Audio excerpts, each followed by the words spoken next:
हाँ जी, तो कैसे हो आप लोग? मैं आपका नीलेश भैया बहुत-बहुत स्वागत करता हूँ इस यूट्यूब चैनल पे।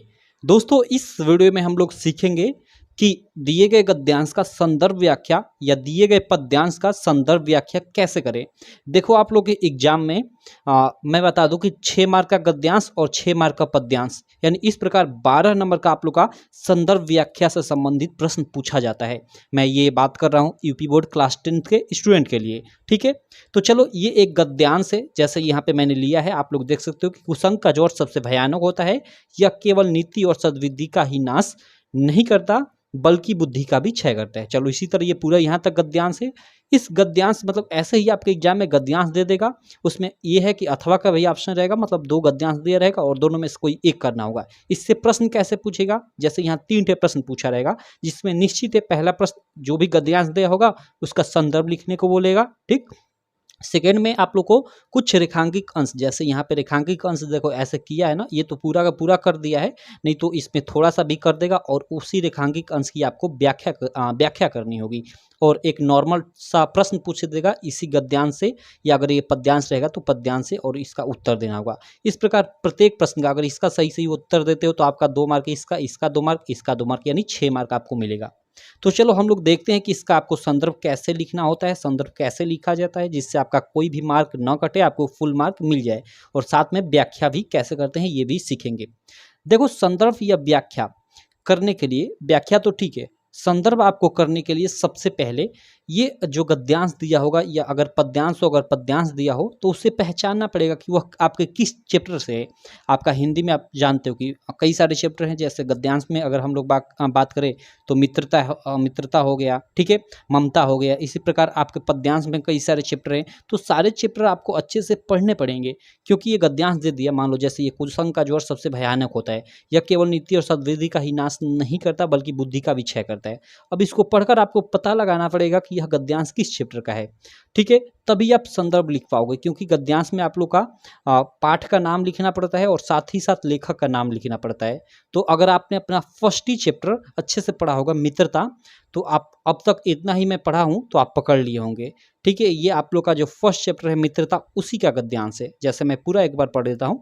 देखो, कुसंग का जोर सबसे भयानक होता है, यह केवल नीति और सद्विधि का ही नाश नहीं करता बल्कि बुद्धि का भी क्षय करता है। किसी युवा पुरुष की संगति यदि बुरी होगी तो वह उसके पैरों में बंधी चक्की के समान होगी, जो उसे दिन दिन अवनति के गड्ढे में गिराती जाएगी, और यदि अच्छी होगी तो सहारा देने वाली बाहों के समान होगी, जो उसे निरंतर उन्नति की ओर उठाती जाएगी।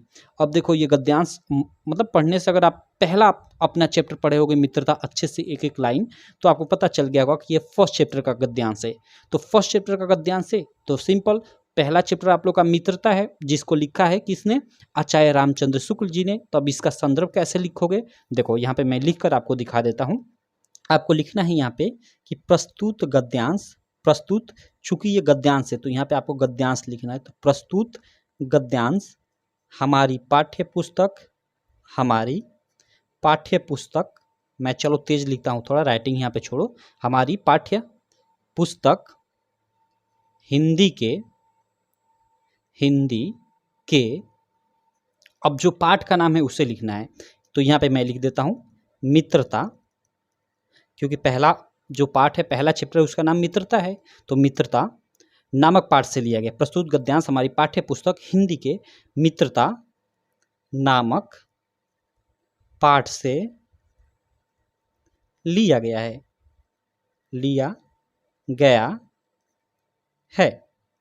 यानी जो ये गद्यांश ऊपर दिया है, यह किस चैप्टर से लिया गया है? तो हमारी हिंदी की जो बुक है उसके मित्रता नामक पाठ से लिया गया है। क्लियर है? इसके आगे इसके आपको लेखक का भी नाम लिखना पड़ता है। तो मित्रता के लेखक कौन है? आचार्य रामचंद्र शुक्ल। तो यहाँ आप लोग लिख दोगे कि जिसके लेखक आचार्य रामचंद्र शुक्ल जी हैं। ठीक है, तो प्रस्तुत गद्यांश हमारी पाठ्य पुस्तक हिंदी के मित्रता नामक पाठ से लिया गया है, जिसके लेखक, आगे लिखना है कि जिसके लेखक, देखो यहाँ पे आपको ध्यान देना है कि यहाँ आपका मतलब गद्यांश का संदर्भ लिखते समय यहाँ हमेशा लेखक का उपयोग करना है, ठीक है। और अगर पद्यांश का आप संदर्भ लिख रहे होगे तो यहाँ आपको कवि का यूज करना है और यहाँ गद्यांश का जगह पे पद्यांश यूज करना है। और सिंपल यहाँ पे ये तो हमेशा हर जगह पे ये चैप्टर का नाम और कवि या लेखक का नाम तो चेंज ही रहेगा, जो मतलब जिस चैप्टर का गद्यांश या पद्यांश रहेगा उसका यहाँ पे नाम रहेगा, और जिस उसके जो लेखक रहेंगे उनका या कवि रहेंगे उनका यहाँ पे नाम रहेगा, ठीक है।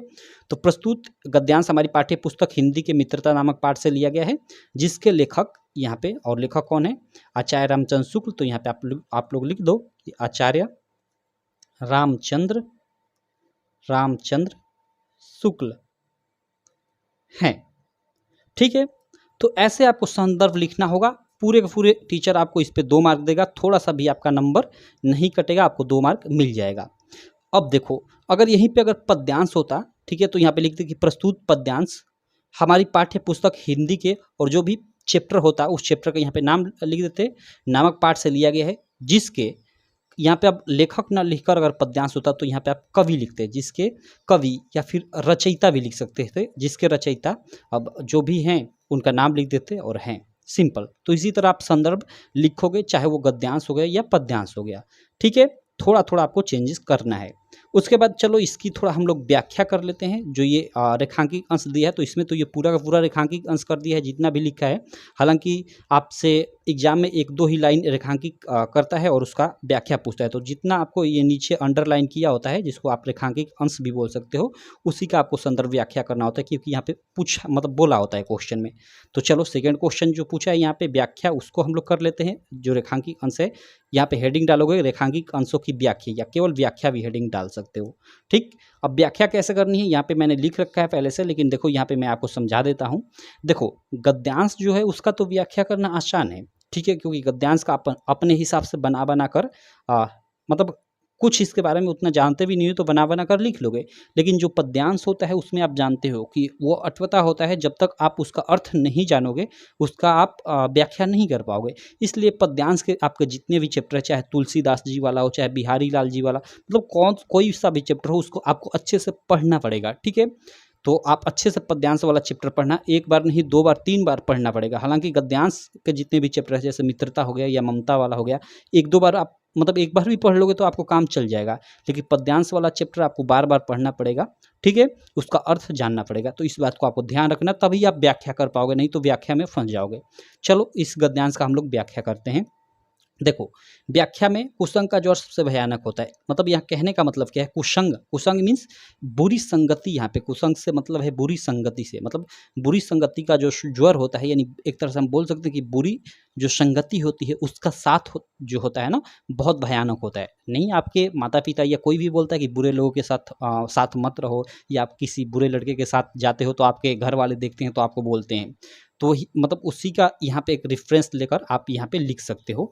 आप मतलब यहाँ पे व्याख्या हेडिंग डाल दोगे और थोड़ा पहले लिख दोगे कि प्रस्तुत पंक्तियों के माध्यम से लेखक हमें यह बताना चाहते हैं कि, या अपने हिसाब से और कुछ यहाँ पे लिखना चाहते हो तो अपने हिसाब से लिख सकते हो, ठीक है। तो प्रस्तुत पंक्तियों के माध्यम से, या यहाँ आचार्य रामचंद्र शुक्ल इस गद्यांश के लेखक है तो यहाँ इनका नाम भी लिख सकते हो कि प्रस्तुत पंक्तियों के माध्यम से आचार्य रामचंद्र शुक्ल जी हमें यह बताना चाहते हैं कि, और आगे लिखोगे क्या बताना चाहते हैं कि कुसंग का जोर सबसे भयानक होता है, पहली लाइन है।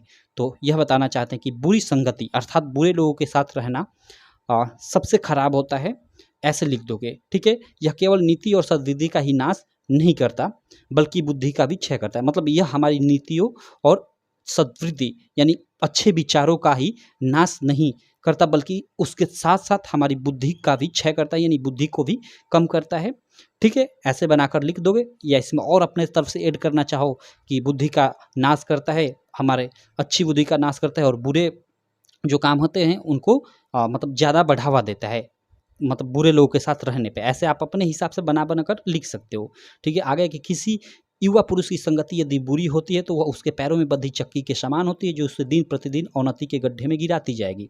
यानी कहने का मतलब कोई युवा पुरुष है, अगर उसकी संगति बुरी है, मतलब वह बुरे लोगों के साथ रहता है, तो उसकी जो वह संगति है ना, उसके पैरों में बंधी चक्की के समान यहाँ बोला है। मतलब उसके साथ एक ऐसी मतलब वो संगति है जो उसे दिन प्रतिदिन पीछे ढकेलती जाएगी, पीछे मतलब उसे कभी भी अपने लाइफ में, अपने जीवन में आगे नहीं बढ़ाने देगी, ठीक है। आगे है कि और यदि अच्छी होगी तो सहारा देने वाली बाहों के समान होगी जो उसे निरंतर उन्नति की ओर उठाती जाएगी। तो यहाँ पे कहने का मतलब यही है कि अगर संगति अच्छी होती है तो वह उसे दिन प्रतिदिन आगे बढ़ाएगी, न कि पीछे गिराएगी। तो सिंपल। अब देखो यहाँ पे कैसे मैंने व्याख्या किया है कि प्रस्तुत पंक्तियों के माध्यम से लेखक हमें यह बताना चाहते हैं कि बुरी संगति, यानी क्वेश्चन में मैंने लिख दिया कि बुरे लोगों के साथ रहना एक व्यक्ति के लिए सबसे भयानक होता है या सबसे खतरनाक होता है, ये भी लिख सकते हो। यह उस ज्वर के समान होता है जो हमारी योजनाओं और अच्छे विचारों का ही नहीं बल्कि हमारी बुद्धि को भी कम कर देता है, ठीक है, और हमारी उन्नति के मार्ग में हमेशा बाधा उत्पन्न करता है, ठीक है। ये हो गया यहाँ तक, यहाँ तक कि क्षय करता है। अब आगे देखो आगे कि यदि किसी युवा पुरुष की संगति बुरी होती है तो वह उसके पैरों में बंधे उस चक्की अर्थात भारी पत्थर के समान होती है जो उसे आगे नहीं बढ़ने देगी और प्रतिदिन अवनति की ओर ले जाएगी। अवनति मीन्स मतलब वो पीछे चला जाएगा आगे बढ़ने की अपेक्षा, अर्थात वह व्यक्ति उन्नति नहीं कर पाएगा। उन्नति मीन्स वो उन्नति नहीं कर पाएगा, वही हुआ। और यदि हमारी संगति अच्छी होगी या किसी युवा पुरुष की संगति अच्छी होगी, ऐसे भी लिख सकते हो, तो वह हमारे उस बाहों यानी सहारे के समान होगी जो हमें हमेशा हमारे उन्नति के मार्ग में सहायक होगी, यानी आगे बढ़ने के हमारे मार्ग में सहायक होगी। तो ऐसे आप व्याख्या लिख दोगे अपने हिसाब से, ऐसा नहीं कि जो मैंने ये लिखा है इसी तरह आपको लिखना है, अपने हिसाब से आप बना कर मतलब ये क्या कह रहा है अपने हिसाब से कुछ अलग से ऐड कर आप लिख सकते हो, व्याख्या कर सकते हो, कोई दिक्कत नहीं है, ठीक है। और अंत में देखो यहाँ एक प्रश्न पूछा है कि युवा पुरुष की संगति के बारे में क्या क्या कहा गया है, बारे में क्या कहा गया है। तो सिंपल यही तो कहा गया कि यदि युवा पुरुष की संगति अच्छी होगी तो मतलब वह हमें अवनति के मार्ग पर ले जाएगी, और यदि बुरी होगी तो वह मतलब हमें हमेशा मतलब सॉरी माफ़ करना, यदि युवा पुरुष की संगति अच्छी होगी तो वो हमें उन्नति के मार्ग पे ले जाएगी, और यदि खराब होगी तो वो हमें अवनति के मार्ग पे ले जाएगी। तो सिंपल यहाँ उसी का आप लिख दो अपने हिसाब से कि यदि एक युवा पुरुष की संगति बुरी होगी तो वह हमें हमेशा अवनति यानी अवनति मीन्स उन्नति नहीं करने देगी, पीछे लाएगी, पीछे ढकेलेगी, तो अवनति के मार्ग पर, और अच्छी होगी तो वह हमेशा उन्नति के मार्ग पर ले जाएगी। सिंपल ऐसे आप लोग लिख सकते हो। तो ये 3 प्रश्न आपसे पूछा जाता है, गद्यांश दे देगा आपके एग्जाम में, 2 ठे गद्यांश देगा और दोनों से रिलेटेड 3 थे प्रश्न पूछा रहेगा। तो दोनों में से कोई एक गद्यांश आपको करना होता है, और उसमें आपका गद्यांश में संदर्भ और व्याख्या निश्चित है, पूछेगा ही पूछेगा, और एक नॉर्मल ऐसे प्रश्न पूछेगा। और इसी तरह पद्यांश में भी 2 पद्यांश आपका दिया रहेगा और उसमें से एक करना होगा। पद्यांश में भी आपको संदर्भ व्याख्या निश्चित है पूछा रहेगा और एक नॉर्मल नीचे प्रश्न पूछा रहेगा, ठीक है। बाकी आपका हिंदी का पेपर कैसे आएगा, जो 2024 का बोर्ड एग्जाम होने वाला है उसका जो मैंने मॉडल पेपर है उसका वीडियो मैंने डाल रखा है चैनल पे। जो न्यू आपका कुछ 2024 का 2023 का जो पेपर था ना, उससे कुछ हटकर थोड़ा पेपर होने वाला है 2024 का, केवल हिंदी का, और बाकी सब्जेक्ट का क्लास 10 का सेम वैसे ही होगा, लेकिन हिंदी में कुछ नए क्वेश्चन ऐड हुए हैं।